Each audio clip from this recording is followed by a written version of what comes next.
However, you can piss off police by what you say to them, Right. Or your attitude. So what I teach is how to survive even police encounters by creating a positive interaction with police officers when they have contact with you.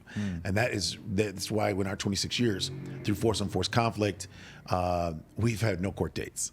Because we know how to, I don't care what jurisdiction we're in. I've been in Denmark and I put my hands on someone and take them down and no problem. And I've been in country towns and of course in Detroit and urban communities in Canada and Ohio and other places. I've had to put my hands on people and no court dates. So Really? you have to know how to not just legally explain something in a non-offensive way to law enforcement when they arrive, Right. but you have to also know legal procedures by how you're going to communicate and also how to use psychology so that you can de-escalate any kind of potential conflict between you and law enforcement that responds to the situation and you won or are winning the situation when they arrive. Right. So a lot of it has to do with things that are subconscious, like your voice inflection, facial expression, head position. All those things have a lot to do with how the police officer is going to feel about you. Right. So including how you look. Are you starting from a point of view of someone who looks at the cops with fear? Like, is that something that you've had to deal with throughout your life, and this has become something that you thought was important? It's like, it's just as important to teach kids how to deal with cops? Yeah, well, it doesn't matter if you fear them or not. You should fear the consequences of their actions when they write down a report in a certain way. You might be a great, upstanding citizen. This police officer, the way he writes this report, is going to determine your freedom or not. Right? Right. And so a lot of people don't know that till they're in that situation. Next thing you know, you don't hear that story from that guy. You just hear someone was at a bar fight, someone was at someone's house, someone got into a fight and they got arrested because they did X, Y, Z. You didn't realize it was self-defense. You didn't realize there's another side of the story. All you remember is X, Y, Z happened, they got arrested, they got prosecuted. Right. And so there is another side of the story often, and that is that the person that was prosecuted was actually the good guy, but didn't know how to either A, explain it in a legal format, or said something that was so offensive that they got re-articulated. Right. Meaning the law enforcement officers, when they got there, they wrote the report a certain way based on several factors, which includes your attitude. When you're talking to the police officers, a lot to do with how they write the reports. So that's what we learned in many years of application.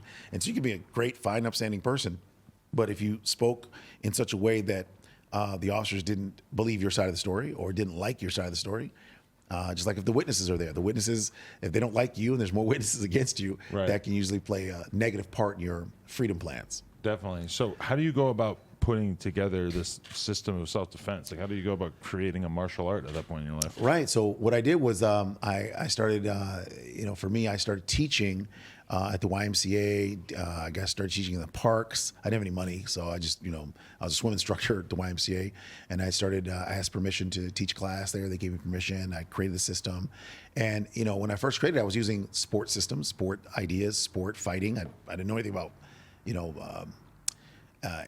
how you would bring things to closure because I haven't been in any serious conflicts before. I'd never been in life and death struggle, so it was all theory. So I've been in some fights, but nothing super serious, right?